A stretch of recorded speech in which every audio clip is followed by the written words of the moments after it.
আসসালামু আলাইকুম, সবাইকে স্বাগতম আমার এই ভিডিওতে। তো আজকের যে টপ নিউজ হচ্ছে কেকেআর মুস্তাফিজুর রহমানকে রিলিজ করে দিয়েছে।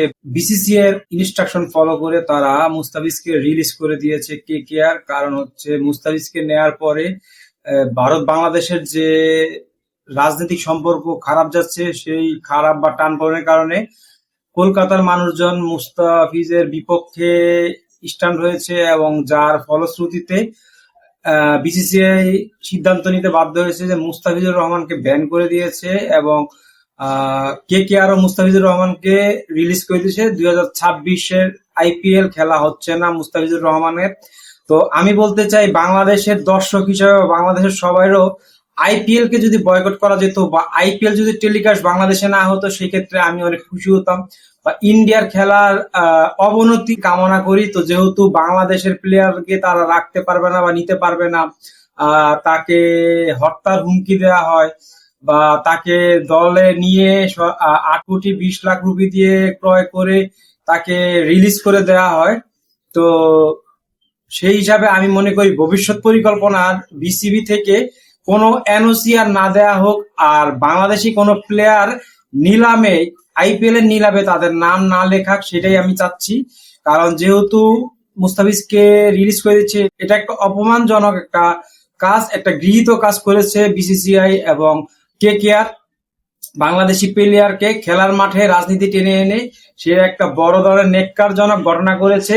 তো গতবার যখন ভারত পাকিস্তানের যে যুদ্ধ হলো, সেই যুদ্ধের সময় কিন্তু খেলা বন্ধ হয়ে যায় এবং বিদেশি প্লেয়াররা খেলতে অস্বীকৃতি জানায় আইপিএল, এবং সেই সময় হন্তদন্ত করে বাংলাদেশি প্লেয়ার নেওয়া হয় এবং সেক্ষেত্রে দিল্লি ক্যাপিটালস কিন্তু গতবার মুস্তাফিজুর রহমানকে নেয় এবং তারা সাকসেসও পায়, তার থেকে সর্বোচ্চ পারফরমেন্স পায়।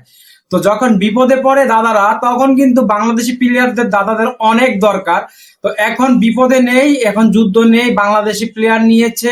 এইবারই সর্বোচ্চ রেকর্ড পরিমাণ মূল্যে মুস্তাফিজকে দলে নেওয়া হয়েছিল এবং এখন মুস্তাফিজকে দলে কেন নেওয়া হয়েছে, সেজন্য বাদ দেওয়ার জন্য কলকাতার যে সাধারণ হিন্দু সম্প্রদায়ের জনগণ আছে, তারা বাদ দিতে আন্দোলন করেছে বা মুস্তাফিজের বিপক্ষে স্ট্যান্ড করেছে এবং বিসিসিআই তাকে নিষেধাজ্ঞা দিয়েছে এবং কেকেআর কে ইনস্ট্রাকশন দিয়েছে যে তাকে রিলিজ করে দিতে, এবং কেকেআর আজকে রিলিজ করলো। তো কেকেআর রিলিজ করলো মুস্তাফিজুর রহমানকে, এবং আমরা বয়কট করব বিসিসিআই কে এবং আইপিএল কে বয়কট করব এবং আইপিএল খেলা দেখা থেকে বিরত থাকবো এবং আশা করব আমার ভিডিওটা যাদের সামনে যাবে তাদের ফলশ্রুতি হলেও আশা করব যে বাংলাদেশে যেন আইপিএল সম্প্রচার করা না হয়।